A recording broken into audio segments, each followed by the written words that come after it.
নমস্কাৰ আপোনালোক সকলোকে মই মোৰ ইউটিউব চেনেল এডুকেশ্যন এণ্ড এণ্টাৰটেইনমেণ্টলৈ স্বাগতম জনাইছোঁ। আজিকালি আমি প্ৰায় বিভিন্ন স্কেমাৰৰ দ্বাৰা কৰা ফোন কলৰ বিষয়ে শুনিবলৈ পাওঁ। বহু সময়ত এনে ফেক কলৰ কবলত পৰি বহু লোক সৰ্বশান্ত হোৱাৰ বাতৰিও পোৱা যায়।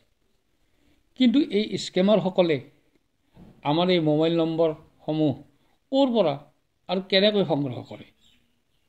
আজিৰ যুগ ইণ্টাৰনেটৰ যুগ। আমি দৈনন্দিন জীৱনত বিভিন্ন সময়ত বিভিন্ন কাম কাজত ইণ্টাৰনেট ব্যৱহাৰ কৰোঁ।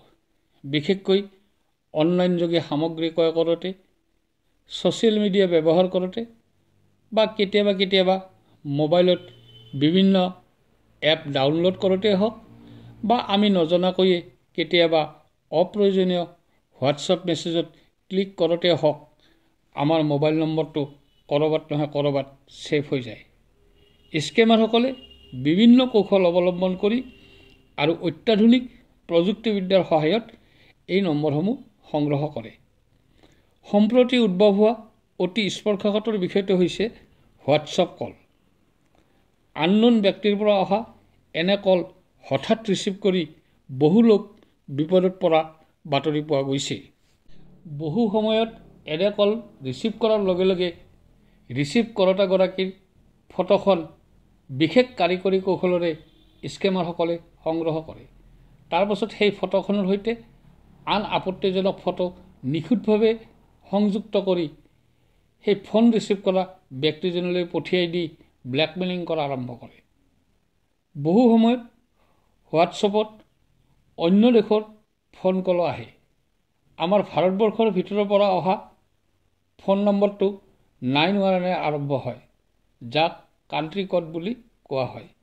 কিন্তু কেতিয়াবা 92, 93, 94 বা আন কাণ্ট্ৰি কোডৰ নম্বৰৰ পৰা ফোন আহে, যিবোৰে মানুহক বহু ক্ষেত্ৰত ব্লেকমেইল কৰাৰ বাবে ব্যৱহাৰ কৰে। সম্প্ৰতি পুলিচৰ পোছাক পৰিহিত ব্যক্তিৰ ছবিৰে সৈতে বহুবোৰ হোৱাটছআপ কল অহাৰ খবৰ প্ৰায় শুনা যায়। এইসকল লোকে নিজকে পুলিচৰ বিষয়া বুলি চিনাকি দি ফোন ৰিচিভ কৰা ব্যক্তিজনক জনায় যে তেওঁৰ পুত্ৰ বা কন্যা কিবা গুৰুতৰ অপৰাধৰ বাবে পুলিচৰ জিম্মাত আছে বুলি কৈ মুকলি কৰি দিয়াৰ বিনিময়ত মতা অংকৰ ধন দাবী কৰে।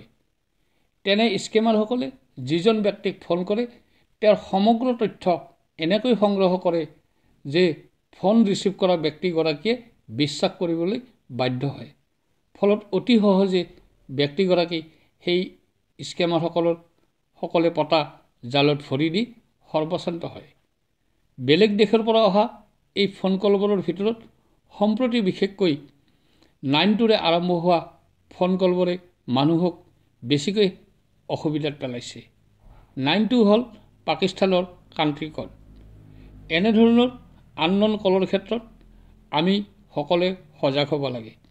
সন্দেহজনক ফোন কল হ'লে তৎক্ষণাত ৰিচিভ কৰিব নালাগে বা প্ৰয়োজন সাপেক্ষে ব্লক কৰি থ'ব লাগে। বেছি অসুবিধা হ'লে পুলিচৰ সহায় ল'ব লাগে। ফোনত ট্ৰুকলাৰ এপ্লিকেশ্যন ডাউনলোড কৰি ৰাখিও আননোন কলৰ বিষয়ে জানিব পৰা যায়।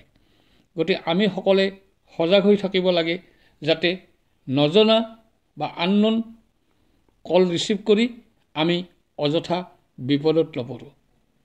ভিডিঅ'টো কেনে পালে জনাবচোন। ভাল লাগিলে এটা লাইক কৰিব আৰু মোৰ এই ইউটিউব চেনেলটো ছাবস্ক্ৰাইব কৰি থ'ব। ধন্যবাদ।